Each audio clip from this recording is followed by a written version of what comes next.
So hello everyone guys, your most welcome on my YouTube channel.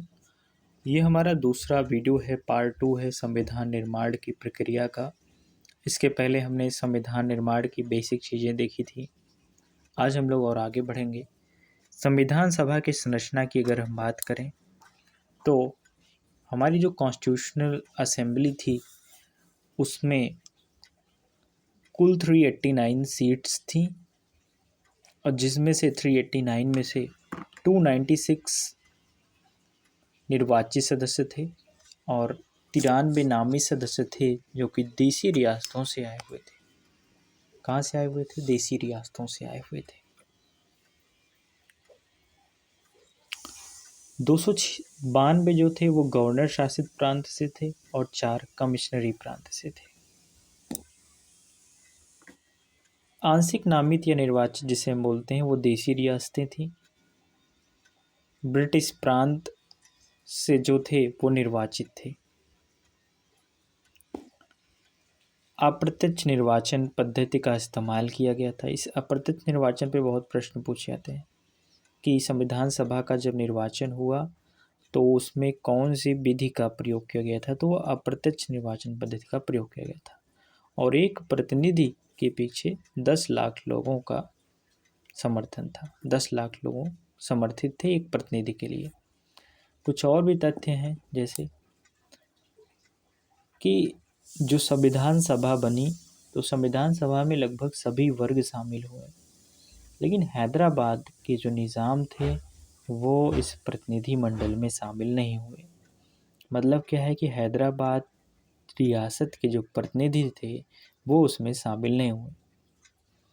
ना ही महात्मा गांधी शामिल हुए थे। ये बहुत इम्पॉर्टेंट प्रश्न है कि संविधान सभा में महात्मा गांधी भी नहीं शामिल हुए और ना ही जिन्ना, दोनों लोग संविधान सभा के सदस्य नहीं थे। इम्पॉर्टेंट फैक्ट है। तो भैया संविधान सभा का जो निर्वाचन हुआ वो पहला जो चुनाव हुआ वो जुलाई अगस्त 1946 में होता है और इसका परिणाम ये आता है कि टोटल 296 सीट्स जो थी उन पर चुनाव का परिणाम आता है। अच्छा, कारण क्या हुआ इसका?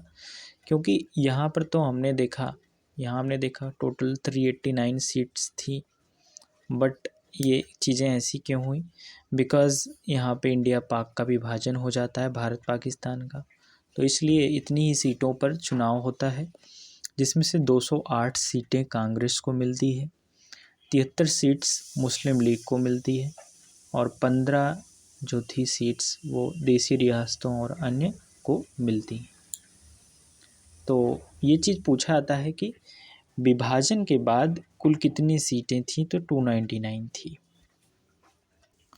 तो भैया संविधान सभा की जो बैठक हुई, पहली जो है संविधान सभा की पहली बैठक कब हुई ये भी प्रश्न पूछता है। तो 9 दिसंबर 1946 को 211 सदस्य उपस्थित थे उस समय, और उस समय संविधान सभा की पहली बैठक होती है।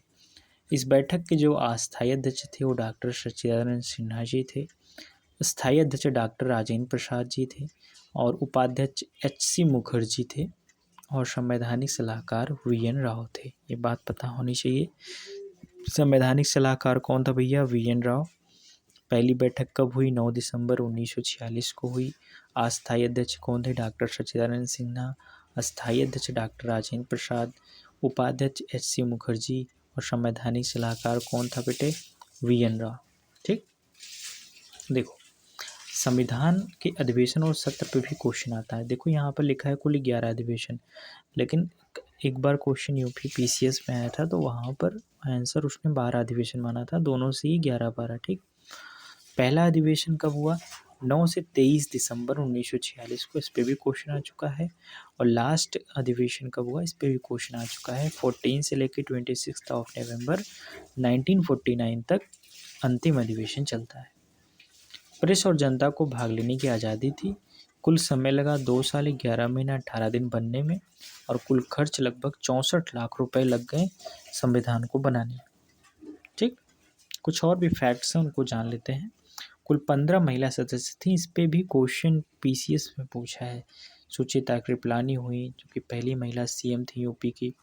अमृत कौर हुई, राजकुमारी अमृत कौर जो कि पहली केंद्रीय स्वास्थ्य मंत्री बनी। इसके अलावा सरोजनी नायडू जो कि पहली राज्यपाल बनी उत्तर प्रदेश की।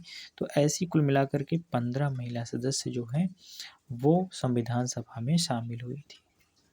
इम्पॉर्टेंट है भाई, संविधान सभा की पहली बैठक 9 दिसंबर 1946 को हुई। अस्थायी अध्यक्ष डॉक्टर सच्चिदानंद सिन्हा, अस्थायी डॉक्टर राजेंद्र प्रसाद, उपाध्यक्ष एच सी मुखर्जी, संवैधानिक सलाहकार वी एन राव। कुल 11 अधिवेशन होते हैं, 165 दिन तक अधिवेशन चलता है। पहला सत्र 9 से 23 दिसंबर, अंतिम सत्र 14 से 26 नवंबर। ठीक, और 2 साल 11 में 18 दिन लगा, 64 लाख रुपए खर्च हुए। कुल महिला सदस्यों की संख्या 15 थी। ठीक, कुछ महत्वपूर्ण समितियों को भी हम जानेंगे भैया। कुछ प्रमुख समितियां थी संविधान जब बना हमारा, तो प्रारूप समिति के अध्यक्ष डॉक्टर बी आर अम्बेडकर को बनाया गया। संचालन समिति के अध्यक्ष डॉक्टर राजेंद्र प्रसाद को बनाया गया। संघ शक्ति जवाहरलाल नेहरू। प्रांतीय शक्ति, प्रांतों का एकीकरण भी किया था सरदार वल्लभ भाई पटेल ने। झंडा समिति के अध्यक्ष कौन थे? डॉक्टर राजेंद्र प्रसाद। अल्पसंख्यक समिति के उपाध्यक्ष एच सी मुखर्जी बोल सकते हैं, और अल्पसंख्यक मामलों में सरदार वल्लभ भाई पटेल भी थे। ठीक है। सदन समिति के अध्यक्ष पट्टाभी सीतारमैया, और प्रक्रिया नियमावली या फिर नियम समिति कुछ भी बोलें तो इसके अध्यक्ष डॉक्टर राजेंद्र प्रसाद थे। ठीक,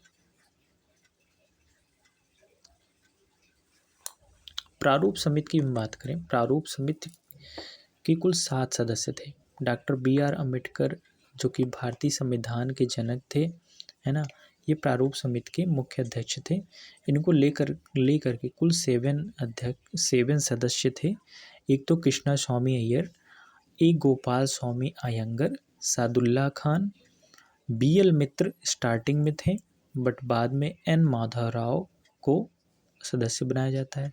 डीपी खेतान की मृत्यु हो जाती है और इस वजह से टी कृष्णमाचारी जो है सदस्य बनते हैं, और 7वें सदस्य के एम मुंशी। तो ये 7 सदस्य पूछ लेगा इनमें से कौन प्रारूप समिति का सदस्य नहीं था। तो जब हमको ये पता रहेगा तभी हम ये चीज़ कर पाएंगे कि कौन नहीं था। यहाँ से भी क्वेश्चन पूछा गया है।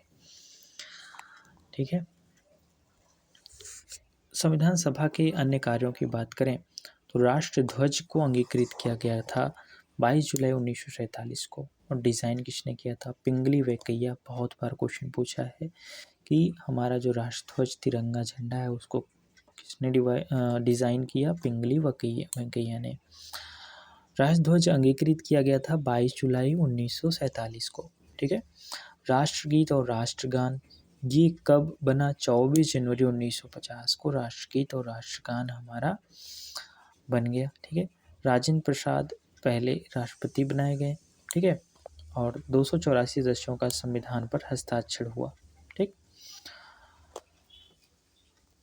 संविधान जब बन गया तो उसका अंतिम ड्राफ्ट डॉक्टर भीमराव अम्बेडकर जी ने प्रस्तुत किया था 4 नवंबर 1948 को, और हमारा जो संविधान था वो अंगीकृत किया गया 26 नवंबर 1949 को, और इसीलिए 26 नवंबर को संविधान दिवस के रूप में मनाया जाता है। ठीक है। अंगीकृत किया गया था 26 नवंबर 1949 को, मतलब बना लिया गया था, बट उसको लागू किया गया 26 जनवरी 1950 को। और इसके पीछे कारण था क्योंकि लाहौर अधिवेशन भी 1929 में 26 जनवरी को ही हुआ था, और यही कारण है